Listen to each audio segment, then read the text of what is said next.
जिला पंचायत क्षेत्र शमशाबाद तृतीय की जनता जिंदाबाद जिंदाबाद जिंदाबाद। दिव्यांशु गंगवार भैया जिंदाबाद जिंदाबाद जिंदाबाद। अपना नेता कैसा हो दिव्यांशु भैया जैसा हो, अपना नेता कैसा हो दिव्यांशु भैया जैसा हो।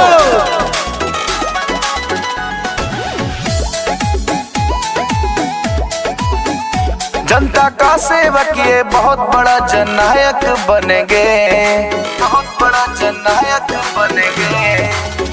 जनता का सेवक ये बहुत बड़ा जननायक बनेंगे। दिव्यांशु भैया अब की बार जिला पंचायत बनेंगे। दिव्यांशु भैया अब की बार जिला पंचायत बनेंगे। शमशाबाद तृतीय का ये भैया नायक बनेंगे। दिव्यांशु भैया अब की बार जिला पंचायत बनेंगे।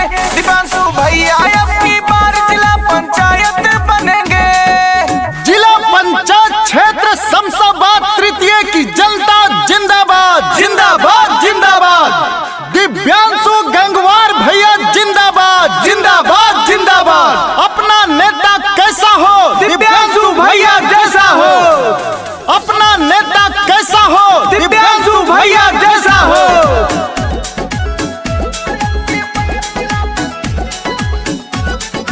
फॉर्च्यूनर स्कॉर्पियो के चले काफिला साथे, केहू विरोधी टिकना पई है अब की इनके आगे।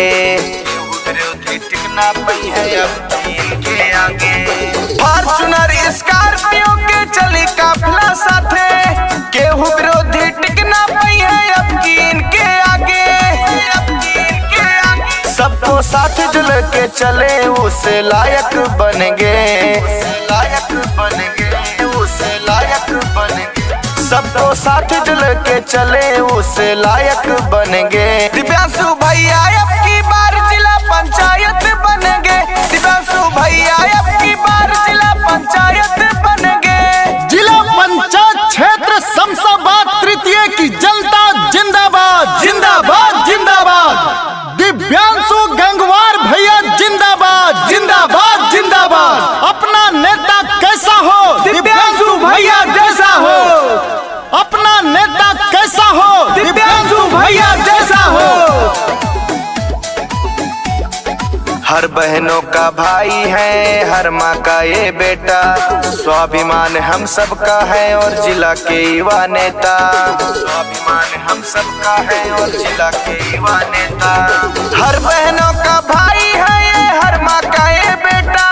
स्वाभिमान हम सबका है और जिले का युवा नेता, जिले का युवा नेता। युवा दिलों की धड़कन है, सभी इनको चुनेंगे, इनको चुनेंगे, इनको चुनेंगे। युवा दिलों की धड़कन है, सभी इनको चुनेंगे। दिव्यांशु भैया अब की बार जिला पंचायत बनेंगे।